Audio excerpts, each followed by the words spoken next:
आमसो मयाई लुसंगी president सु ओइबिरंबा Ming ओइना पंजारबदा ओजा Ibungo असांगबम villain सिंगाबु ngasi thorong ngasi ka mari lenana mamal leiraba wahi khratang thambina bugi damakta nolok ningsing jari aikoi gi ngasi tikendradit ka thangal ga pasi to kibagi chama ga kunthau hondoi suban bi dadu aikoi na 13 August ana koram pangthoi nasai to haji gre kari gi 13 August si gi badu gi te aikoi pangthoi nungai te aikoi मखोई एनी ने सीवन Mitu दगिने ngasi Manipur न निंग खाता ब मांग खिबा मणिपुर से ले खाता ना मांग खिबा मणिपुर की निंग तन न हिंजरम ब मणिपुर नि थौ पान न लेजरम ब मणिपुर दो उमांग मांग के ब कुतुम तुम के से मखोई नि सीवन बि ताति ना गसे के अदु को अमरम द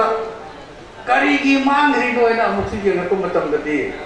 आइखो की नि थौ मचा मसु मया मरत लिंजेन मानदबदगी सिगी नीतम से मांगि बगी हसु लेगा अदुना अथोबु सिंगी लिंजेन ममा लेबा को कन्नबगी दमक थोय थाकिबा सीबा भावदा नोक नोंग फासी सगाय काकी बदगी दमक दी मखोगी मचा मसुने अबद तमे काउंटरसी हाइबु समय नंबर 1 थमजेगे अनि सुबदा कदाई दगी सोय नो हाइबदु येंगदा लिंजेन मानद्रदी एखोय लोई सोय एबसिम नंबर 1 दा मुक थमगा अखोई मसिन लिंजेट मानन तुम चमिन न वखन लगे सी एबसिमगा आई अहमद थमजेगे आइना आई जिदी the ngasi ju function dum leibni 13 August se अखोई dum te करेनी टेक टेक खा dum चिनजे हबा अदोय दुदा आमसुगी नि हेरदी अते लु थादो मलाई just because तिलिबे अंगांग सिम मयाम सिदी सही निपु तरुक सुरंग गरे आमसु लिंखत थिबजे सही निपु तरुक सुरंग ने सही निपु तरुक सिगी अहाम बगी जर्नी दो आमसु नि हेरदी हौजि लाइबे सिंसे आई दिदि थावाय गिम बनी एदो ओये आई मुंददी what I feel is that सिगल लाइबे छात्र छात्री सिंसे खोगी आमसु की थावाय की मनी ने न फील तोरे अदो नखोई उरम मरोय खंग मरोयबा इहान हानबा 1978 त लिंखतो मतमदा मीटिंग तो के बदो तंबु सेकाई दम तोरगा वॉइस ऑफ स्टेट तो होनी अनि सुबदा कॉन्फ्रेंस तो जे डिस्ट्रिक्ट लाइब्रेरी द मतमदा लुपा चामंगा लवयबा 1978 ता नोमगे अवाई मनसे लुपा चामंगा पिनिंग आई लेटर नॉर्मल स्कूल द तोनी लुपा चामा दो पुथुंगै लेटर दनको अदुदगी सिकुंबगी अवाब मया अदोगी वारसु वाना मतमदा लैबिगिबा अखोगी फाउंडर हौजिति लैबिदबसु यावरे मरुइना अखोगी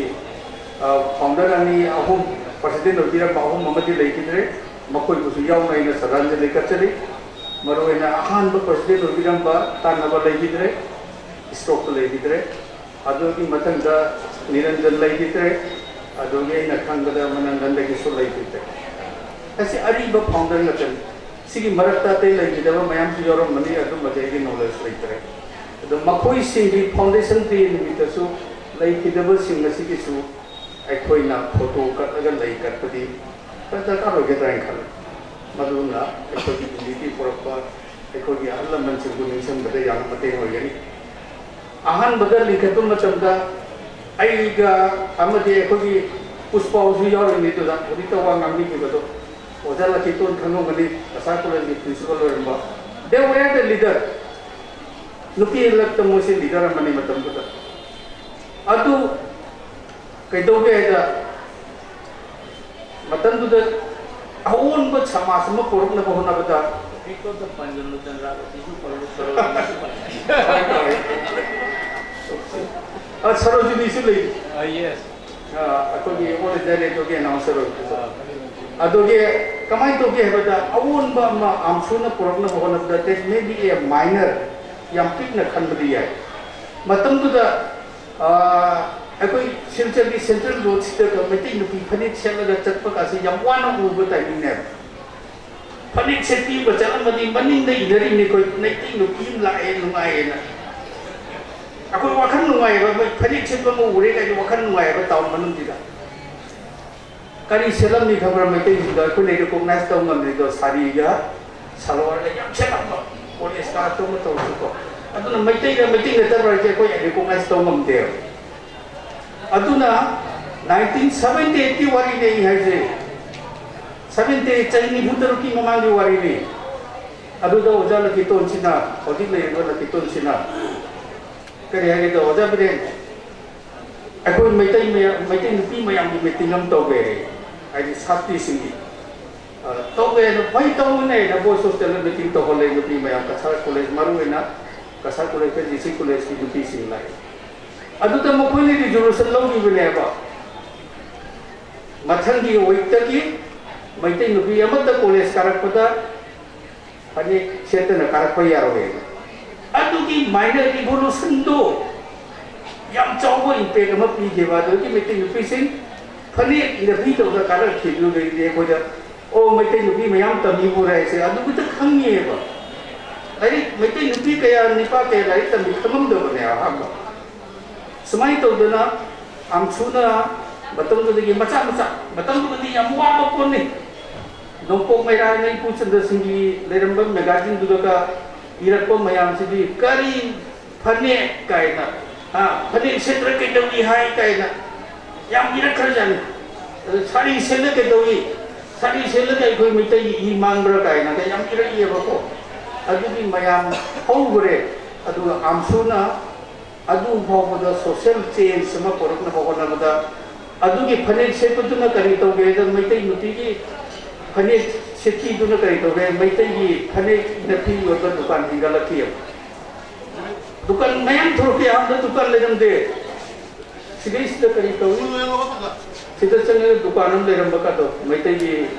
मणिपुर के हेलुम फी और बका ले जम और एक टॉप है अदुगुम बगी रिवॉल्यूशन ना दुदगी मैतई की फी और दुकान मसूम है गलत है बा अदुना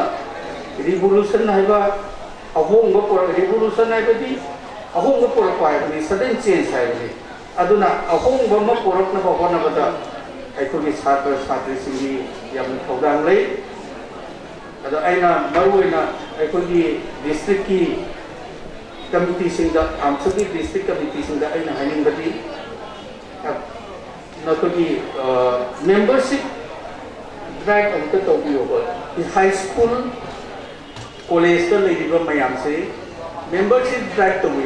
form na taba receipt amma mampiraga chahi amagi lupa manga conference ki khai bidi gai dana aduna membership oidoi ne ba aduna hoji che maitai di maya tam meraga daita logdo ba ai sum puja ba ko ai ko gi belong sense of belongingness am su se ko gi ni all asam manipuri student na hai se student min na hai ai khoi gi ne na feel to bi kari gi noi matam da ai lupa manga ho pi de ba ai lupa manga ko pi ta de wa ngang ga ne ba pasha khanya ra ga chak cha bo de ai su hawi haw te thi ngam ne ba mi na ko ra bi ja bo de haw ta su hawi hai bi ne ba adu gi cha ba cha ta si ya ba pasha ko thuk ta mi na adu na ngasi any function to matam da membership drive to do na mi ko bunga bam chang ne biro ai da kar ki biro ai no this is their responsibility sikat tami ba chhatra mayam du ki responsibility ne ba ai membership fee do log radi ma soi da na ai so am su ki member ne na proudness ma feel to ne ba member fee do log der mina ai am su yaw de ai ne ba adu gung bagi ke no ma la ko ye aduna ai mama ngai do hai grabani amsuna district committee khusimuna mai bagi district ki area du leiba maitai ki high school amadi college tamiba maitai chhatra chhatri mayam including law college or BEd college wagera moigera makhoi sig membership drive na to biu aduna ai pesa pambagi walate pesa do na te sense of belongingness magi daita do lobong ngamna bagi kari ko mama thor ko matam da participate to ya na bagi wa nang je ba ngam bagi rum mama pi na bagi mak te ha ji se adu nai mi ate su le mi na se ri yam sa na hajar isi anang sing na ko gi prize kari hani na ko gi kai khum na bo ko gi first division ta ki basi matric ta secondary ta first division ta ki sing gi kai khum na bo ko gi function mate ka masu yauri matam khare na chang masu ya na lai ai ko di microphone je mang na chakra di ka thagan da mi da na ko je to nang le por to tore aduna fatang ji tension lo to de so tare thank you very much मैं आपको नमस्कार स्वागत पंजारबदा वजा कौग्रापम सुबंकर सिंह को कौगचगे महागसी आमसुगी थौबुबिरंबा वजानी अदुगा वजा असिबु इकाई खुनबा अमदि खुदोल तंबिनबगी दमक्ता आमसुगी member Singh Nising जरी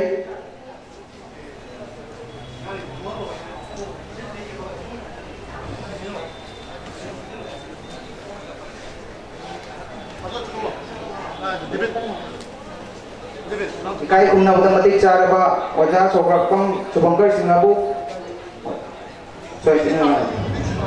गनी वजा सोग्रापम सुबंकर सिंहबु होजी मका ताबा मतंग असी वजागी खुद थमसी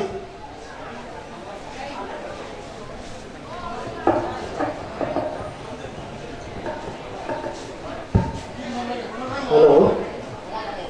आई नीसी युना तो गेल लाना हाय गरे सौगाई जम सुबंकर सेल्फ इलेक्शन तो जरिए नाउ सासिंसी क्या खनद बजाव आई असे मोहर फमसी आई भोले का खिपुल भोले का हादी को बिनी जिवजिकना आई जानो परागा मम सारा ले जाई आई सिंफमसी स्टेट बैंक ऑफ इंडिया दे थोक तो जरमी ममांगी दिसंबर तरी रिटायर होगा हजी पेंशनर होने जरे मत दत्तसे मध्य आई तुम दसवचिन बखरा थबक लई बसिना ऐसी फुल्ली यावजे गैर लासे बन चदे तुम आमसुद ममांगीदा की जौरा म कोवनिना आमसुगी फांचनम इना त तौरी हाइबिसि ताबदा लाचे बनी जम जमना ओदियंस मोइना तसेंगा यूनिवर्सिटी द सोयु द इन्विटेशन ला यूनिवर्सिटी द सुससिया निना यचिन बखरा लैबतुना चप्पल गमखिद्रे जो कोइना दो पै दलागागा आई ओजासिंग ममांगे फाउंडर ओइना थबक सिनसानी थबक सुबिरबा अदगी मतम पुनमुक्ता छात्रगी जाति हाइना कथोकना मया पुनमको मतें पाबी ओजासिंग खरम जबदा पुनि समराजै मसिगी खरमसि हा दुमतदा मया तंबनगा लेकिन भी चांगलबी मिंगदी खंजद्रे लोनना सुतलगा ना ये कोई फंदी रे बात लेते भी इमासिंग हमसिंग वजासिंग कोनमकु इकाई कोनरो चरी लोने लोना तिंदिरी बा मया पुन मसु इकाई कोनो चरी लोरुक्सरी आई नाम मतम लौजरो इमासिंग दे वजासिंग सिना यामना मरि चुंबा पक्ता कया पीबी ग्रे समलतना बैकग्राउंड है ताबदाई 1992 अदाई हमसु जावम मतम दा कोई लैखिद्रबा वजा निरंजन कोई जुट पले खोयल महान प्रेसिडेंट होय मतम दु यामना कल्ली असम आंदोलन की यामना कनबा मतांगनी मया वरु इबि जाते कोई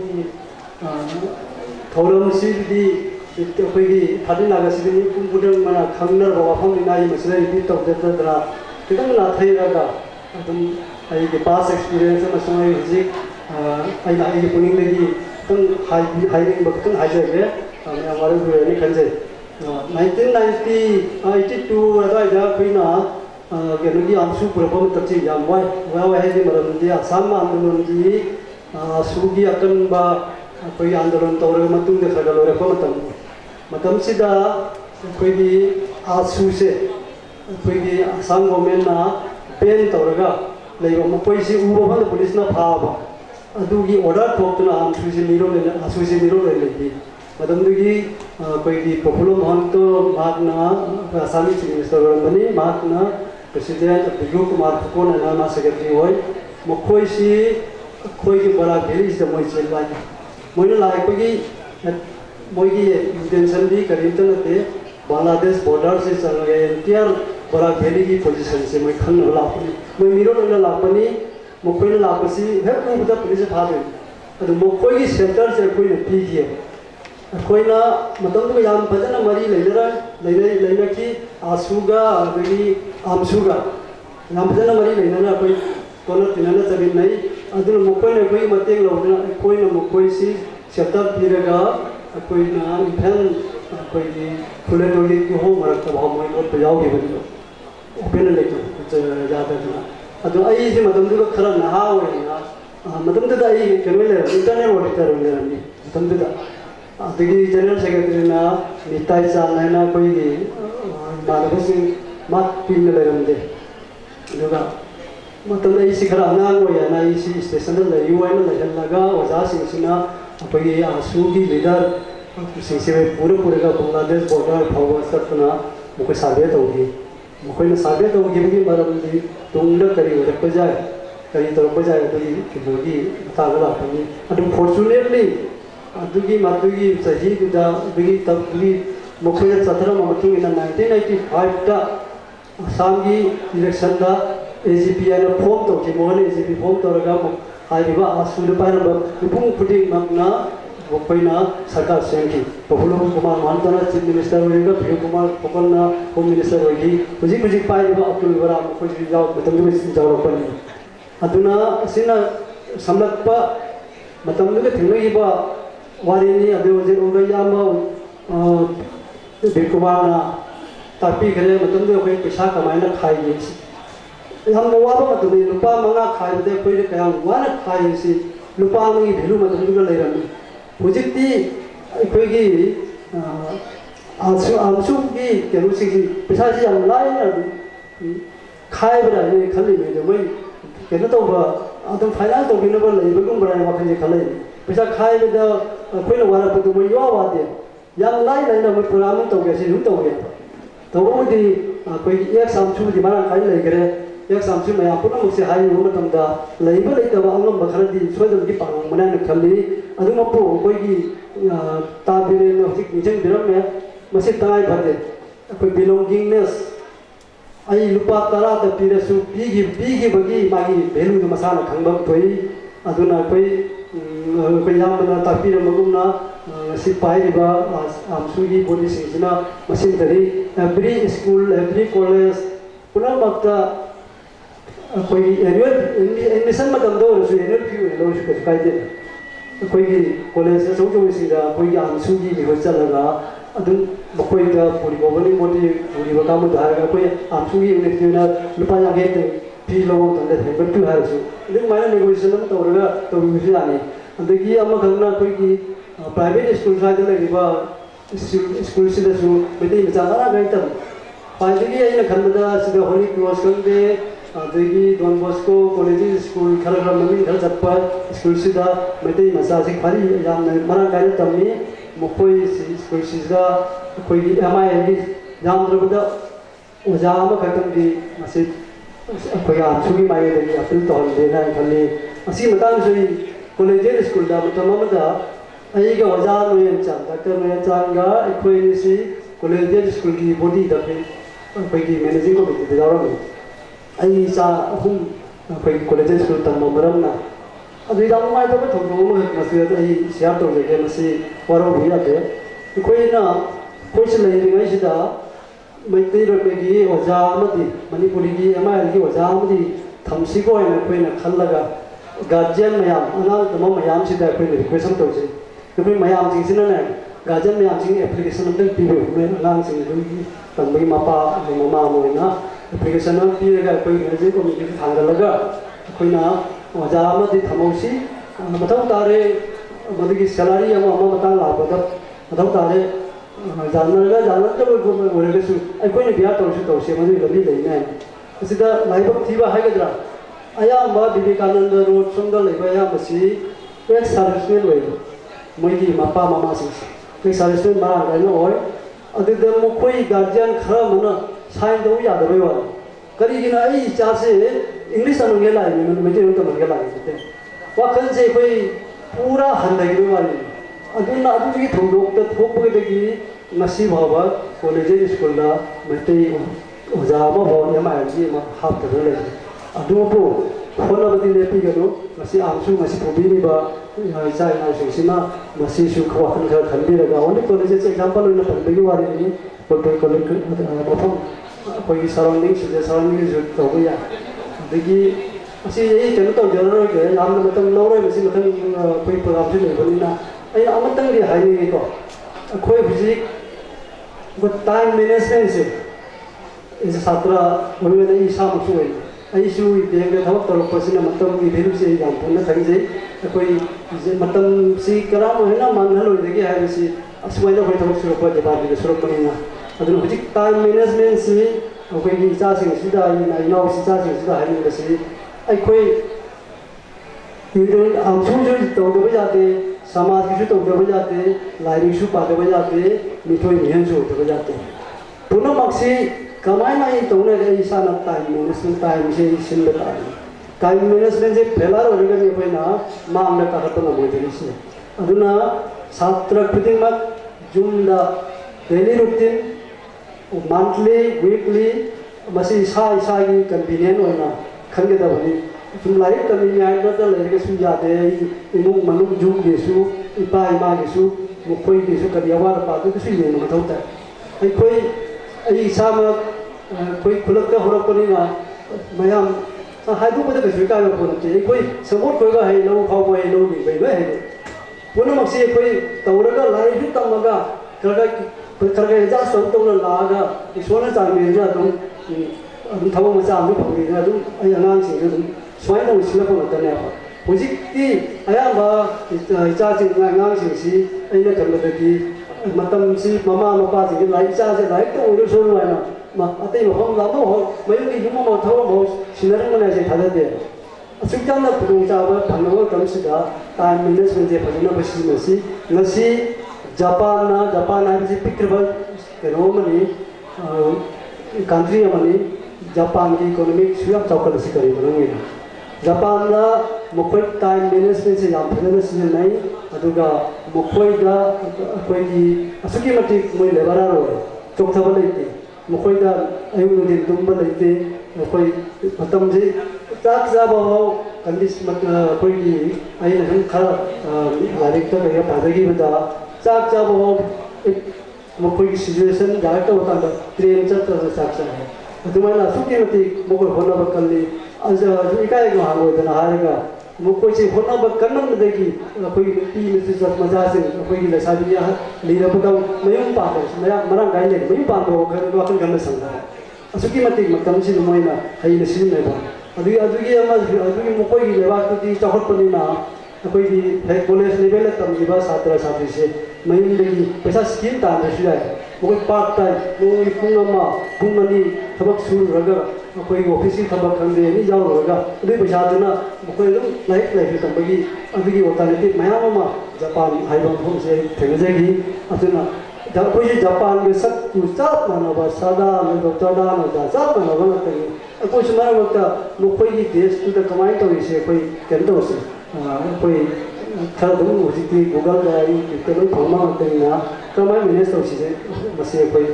ꯃꯇꯝ ꯃꯦꯅꯦꯖ ꯇꯧꯔꯒ ꯇꯥꯏꯝ ꯏꯁ ꯃꯅꯤ ꯍꯥꯏꯕ ꯋꯥꯐꯝ ꯑꯃ ꯂꯩ ꯃꯁꯤ ꯃꯇꯝ ꯐꯖꯅ ꯌꯨꯇꯤꯂꯥꯏꯖ ꯇꯧꯔꯒ ꯆꯠꯄꯁꯤꯁꯦ ꯀꯩꯗꯧꯅꯨꯡꯗ ꯑꯃ ꯐꯦꯂꯔ ꯑꯣꯏꯅꯤ ꯑꯩꯈꯣꯏꯒꯤ ꯂꯣꯏꯁꯤꯜꯂꯛꯄꯗ ꯑꯩꯈꯣꯏꯅ खितंग मयाम से खुदों सावों लोगों कोई न सूझता ना कोई सामना संस्था पुनः मक्तबा देखिए कोई ना मसिंग डाल रखता इसी को मयाम से सुन माही हम जंगल रखते ख्वाहिदी है कोई का असोई बमा नहीं जिसी कला है कहीं नहीं है ना कोई जो लॉन्ग टर्म पॉलिसी जो कोई उबन आती कोई ना मयाम चुम जिंगन बंगाली है भी जांच कर लेगा कोई मुकोई मरकता लेगा मुकोई अगर खेलने जिसे ना तौबन अंदर तौ कोई तौबन अंदर कोई लोग रबम नाम ले करी इनो जिंगन करता मुकोई दी अये चिन्ना सी वामा हाइड दुइसे अये थबम तो दुइसे असी सही कुन मतुंग दा कुंथा मतुंग दा सही जाने मतुंग दा करी वरकनी नत्र मी अमन तारो करी वरकनी हासे असी वाकनी खल्ला कोई थोक तो ना कोई दी निल बसे इमोशनली होना मी नो वामा है ताक लो है खुमगा है तो कोई मसे जे रेस्पेक्ट तो न देबा अदुना कोई वाकन खर खंदसी करी को कला मो नहीं उंदा थीना तेरे लोरसु इमीडिएटली रिएक्शन तो बिदा आई खंदर बगी खन पर मान से तो जे के दो रे कई सुरो आई मो करी हारे के मो कोई से मो कमाइना लाथो गनी कमाइना कोई पुत पे जानी जारो असि कितंग कोई की वाकन से फादर इंस्टेंट की खंडव खितंग लोंग ताम आई थबा मा मसी तौद्रिसे चही तरा मतुंग दai mahi kari sarakani asu wakanje khitang khanbisi adagi koi amana amabu respect se koi se asu ki matik taunate asi kari raja suppose ai ga oja amaga thaba mu project tawrane project ma tawraga koi si ai na tawri sa haning ba kaina ai na haji thage so na dum dum ai oja di contribution na zero thakina si da ba se ma ji ai tawri na haini asu mu khu hai se masih koi mai te jam dai asi harap pa sumaina koi credit loaning base matung da loaning ba mayam punna loaning ning da ba asi maina to maram se su koi se amana amma da thaju na ba tila wada duai de bagi masa ma oi banani khalli aduna hujik koi gi knowledge se koi pass oi batai kan bhai mai na lei ba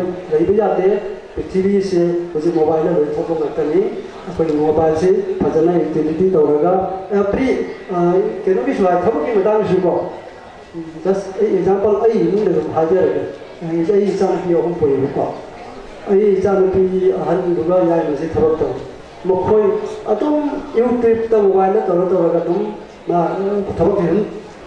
फम याव नि मोदा हाजर को भी मदम ता के aduna ai cha la habi wari wa cha habi wa phot te ko asumai nai mi puna mo sik ti thabak si isona tandi bhai gedra koi gi asam government na to policy si ya phajana phajayo kana da su mi mon da hai da na pasu to da na ai ge meri le jara di ai paisa scheme tin da na jiki matam se koi thabak phang gi matam se oi bani na sorong ta phang ni na koi life passing phajana passing mai na si khang koi thabak su lai na ni phang da ni khalli कोई लखतंग सिंचाली preparation तो रही अभी रोशन लगता अरे बता कोई तरी है नहीं इमा थोड़ा में शादी करे कोई इचे और नाम शादी करे कोई मणिपुर दे थोड़ी बहुत थोड़ा से ऐसी कोई मफम दूधा करी और मुझे ऐसे मिल मान लो कितना कुशल लगा कोई खल लगा कोई सु याम रबदा मेंटली कोई करी तो बजाय मसी सा सा से खतम खंडी होगा मतम तारे छात्र की माइले देगी छात्र की मतम सिनहर याव ता लादनी अदु छात्र मयाम जो यूनिटी लेबियो अदुगा कोई सिदगी सु करी तो बजाय मसी तेली बा मजासी कोई सु करी पांजन बजाय से कोई खतम कुनिंग दे थमनेगा सिसु करमाइना लोसन बयाबा कोई कसा दे बताऊं तो कोई सही तरह खुला पता मणिपुर से कसा में कभी हाई लोन से नहीं अदुमा हाई जगह से मानक से कोई कसा देगी कोई बड़ा वैली देगी अवसर तो लेवा मणिपुर की मपान देगी कोई करी तो वही ज़्यादा के हाई जैसे असी जो अखंड हाई सिंगा कोई ताना बिगड़ेगा कोई पानी बिगड़ेगा डिस्कशन में तो उसी हाई बा अपन सिंगा थम जाके अदुगा ये मतान सीधा यहाँ पर वो प्रोग्राम करेगा बेसिंगा